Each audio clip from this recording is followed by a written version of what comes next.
책을 하나 소개할게요. 요나와 벌레라는 책이 있어요. 동화예요.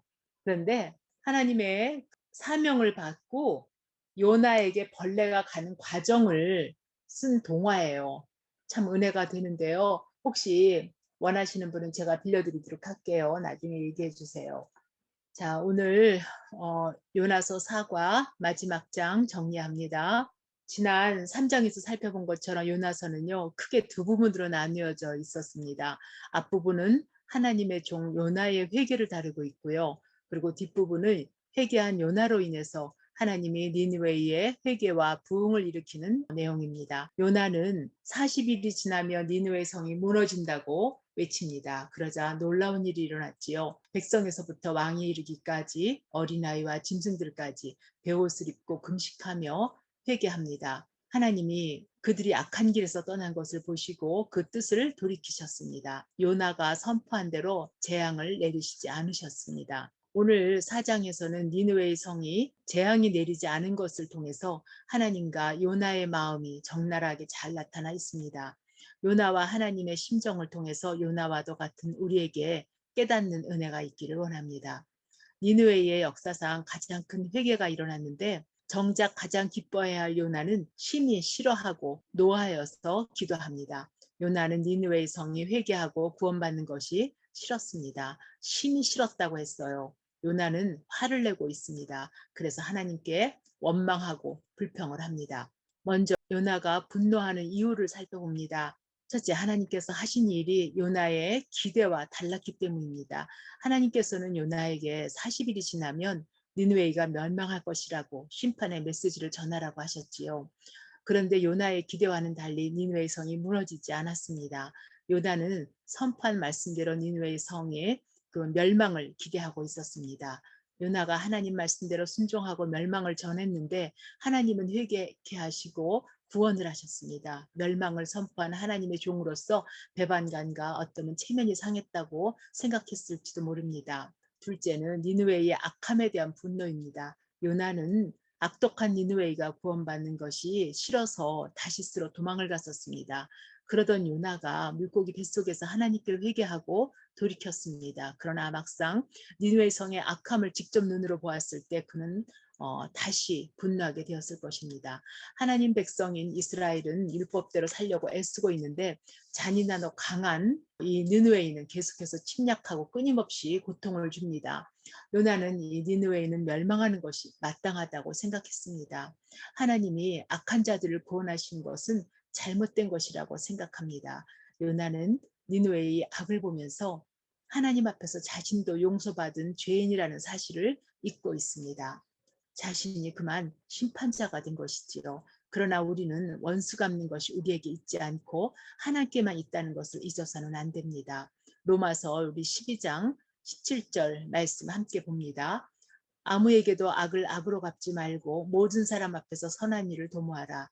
할 수 있거든 너희로서는 모든 사람과 더불어 화목하라. 내 사랑하는 자들아 너희가 친히 원수를 갚지 말고 하나님의 진노하심에 맡기라고 기록되었을 때 원수 갚는 것이 내게 있으니 내가 갚으리라고 주께서 말씀하십니다. 지금 요나는 하나님의 마음을 이해하지 못합니다. 하나님이 왜 자기를 니느웨이를 보내셨는지 깨닫지 못합니다. 하나님이 니느웨이를 심판하는 것이 목적이었다면 요나를 보내실 필요도 없었을 것입니다. 나중에 보면은요, 하나님은 나움 선지자에게는 니느웨이로 가지 말고 이스라엘 땅에서 니느웨이 멸망을 예언하라고 하십니다. 왜냐하면 니느웨이 악이 더 이상 돌이킬 수 없을 지경에 달했기 때문입니다. 하나님이 선지자로 경고의 메시지를 보내실 때는 항상 구원의 가능성을 열어놓고 계십니다. 우리가 니느웨이의 회개를 다시 한번 살펴보면요. 요나는 사흘길에 니느웨이 성을 하루만 돌면서 외쳤지요. 니느웨이가 멸망하기를 바라는 요나의 외침으로 그렇게 큰 회개가 일어날 수 있다고 볼 수 없습니다. 이 같은 니느웨이 역사상 큰 회개는 하나님의 절대적인 역사입니다. 왜냐하면 니느웨이에는 요나가 알지 못하는 구원받을 하나님의 백성이 있었기 때문입니다. 하나님은 요나가 다시스로 도망갈 때도 요나를 그대로 허락하시지요. 왜냐하면 그 배에는 구원받을 하나님의 백성이 있었기 때문입니다.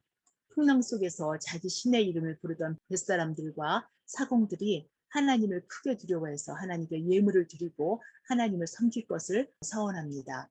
우리 하나님은 요나가 도망가는 것조차 선으로 바꾸시어 그 배 안에 있는 하나님의 영혼을 찾으시는 것입니다. 이것이 한 영혼도 멸망하지 않기를 바라시는 우리를 향하신 하나님의 마음입니다. 스스로 하나님의 부르심이 싫어서 죽음의 길을 택하고 물고기 뱃속 고통에서 부르짖는 요나의 기도를 들으시는 하나님이셨습니다. 또한 악독으로 죽음의 길에 있다가 금식하고 회개하는 니느웨의 기도를 들으시는 하나님이십니다. 요나는 자기에게 긍휼을 베푸시는 하나님이 니느웨의 사람들에게도 긍휼을 베푸신다는 것을 부당하다고 생각합니다. 요나의 이기적인 마음을 볼 수 있지요. 요나의 이런 이기적이고 배타적인 교만으로 인해 요나는 니느웨의 회개와 부흥 뒤에 오히려 낙심하게 됩니다. 그리고 결국 요나는 하나님의 사명을 감당하고도 자기 자신은 넘어지게 되지요. 에베소서 6장 우리 11절 말씀 한번 보겠습니다. 마귀의 간계를 능히 대적하기 위하여 하나님의 전신갑주를 입으라. 우리의 씨름은 혈과 육을 상대하는 것이 아니요 통치자들과 권세들과 이 어둠의 세상 주관자들과 하늘에 있는 악의 영들을 상대함이라. 그러므로 하나님의 전신갑주를 취하라. 이는 악한 날에 너희가 능히 대적하고 모든 일을 행한 후에 서기 위함이라. 그러므로 오히려 우리는 일을 행한 후에 시험에 들지 않기 위해서 깨어 있어야 합니다. 하나님께 항의하는 요나를 보며 어떻게 생각하시나요? 요나가 자신 안에 있는 분노와 미움으로 하나님께 대항하듯이 우리도 때로 내 안에 있는 상처와 아픔을 갖고 하나님께 부당하다고 항의하는 모습을 우리가 볼 수 있습니다. 이런 요나를 보시고 하나님이 어떻게 요나를 치유하시는지 우리가 살펴봅니다. 먼저 하나님은 요나에게 질문을 하시지요. 내가 성내는 것이 합당하냐? 요나는 지금 하나님이 노하기를 더디하시고 재앙을 내리지 않는다고 크게 화를 내고 있습니다. 3절에 보면 이제 내 생명을 거두어 가달라고 합니다. 사는 것보다 죽는 것이 낫다고 말합니다. 그리고 성을 나가서 성 동편에 자기를 위해 초막을 짓고 그늘 아래 앉아 있습니다. 니느웨의 성이 망하는 것을 보기 위한 것이지요. 오늘 본문 6절 말씀을 보면요. 하나님 여호와께서 박넝쿨을 예비하사 요나를 가리게 하셨으니 이는 그의 머리를 위하여 그늘이 지게 하며 그의 괴로움을 면하게 하려 하심이더라. 요나가 박넝쿨로 말미암아 크게 기뻐하였더니 요나가 박넝쿨로 크게 기뻐하였다고 했지요. 요나가 기뻐했다는 말이 요나서에 처음 나옵니다. 요나가 하나님 말씀을 들었을 때도 또 물고기 뱃속에서 나왔을 때도 온 성이 회개하였을 때도 기뻐했다고 그런 말이 없습니다. 그런 요나가 박너쿨 하나로 크게 기뻐하는 것을 보지요. 다른 사람들의 구원보다도 요나는 자기에게 그늘을 만들어주는 박넝쿨을 더 소중하게 여깁니다. 하나님이 벌레를 예비하셔서 이튿날 새벽에 그 박넝쿨을 갉아먹게 하십니다.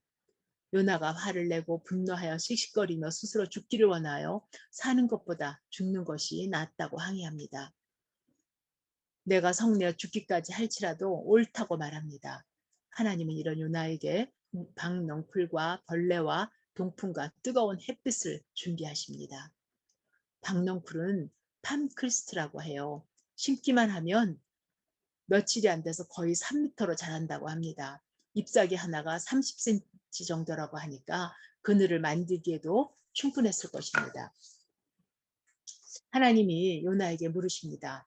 내가 성내는 것이 합당하냐? 내가 이 박넝쿨을 소중하게 아꼈다가 그것을 잃어버렸다고 죽을 만큼 화가 나냐고. 그렇다면 니느웨의 좌우를 분별 못하는 12만 명의 생명과 많은 가축의 생명을 내가 아끼는 것이 당연하지 않냐고 물으십니다. 그 뒤에 요나의 반응은 기록되어 있지 않지요. 요나서는 요나가 직접 기록한 책입니다. 아마도 잘못을 깨닫고 뉘우쳤을 것이라고 생각됩니다.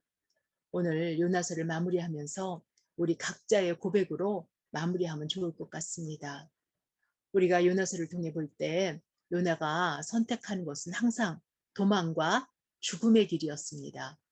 다시스로 도망을 가고 배 밑으로 내려가 잠을 자고 바다에 던져 죽기를 청하고 니느웨 성이 무너져 다 죽기를 바라고 그리고 뜻대로 되지 않자 스스로 죽기를 청하고 그리고 박넝쿨이 시들자 또 죽기를 바라는 요나입니다. 그러나 하나님은 그런 요나를 끊임없이 돌이키십니다. 우리 신명기 30장 19절 말씀을 한번 보면요. 하나님은 복과 저주와 사망과 생명을 내 앞에 놓았은즉 너와 내 자손은 살기 위해서 생명을 택하라고 말씀하십니다. 우리는 태풍도 물고기도 박넝풀도 벌레도 동풍도 뜨거운 햇볕도 하나님의 뜻 가운데 있음을 우리가 알 수 있습니다. 요나를 가르치기 위해서 하나님이 준비한 것이지요. 그러므로 우리 삶에 일어나는 모든 일은 하나님이 우리를 깨닫게 하시기 위한 것이라는 것을, 그 하나님의 주권을 인정할 수 있기를 축원합니다. 함께 기도하겠습니다. 하나님 아버지, 우리의 생사화복을 주장하시는 분이 우리 하나님이십니다. 하나님은 우리 앞에 복과 저주와 생명과 사망을 놓았으니 너는 살기 위해서 생명을 택하라고 말씀하십니다. 우리가 어떤 상황에 있을지라도 하나님, 우리는 살기 위해서 복과 생명을, 하나님을 바라보기를 원합니다. 하나님 아버지, 요나서를 공부하면서 참으로 요나와도 같은 우리의 모습을 봅니다. 하나님의 긍휼과 용서를 입었지만 우리에게 그 긍휼과 용서가 없는 모습을 봅니다. 하나님, 악인은 멸망해야 한다고 우리가 판단하면서 나는 늘 의인이라고 생각하는 우리의 교만을 봅니다. 하나님, 긍휼을 베푸시고 또 노하기를 더디하시는 우리 하나님 아버지, 우리를 불쌍히 긍휼히 여겨주시기를 간절히 원합니다. 우리 주 예수 그리스도의 이름으로 기도합니다. 아멘.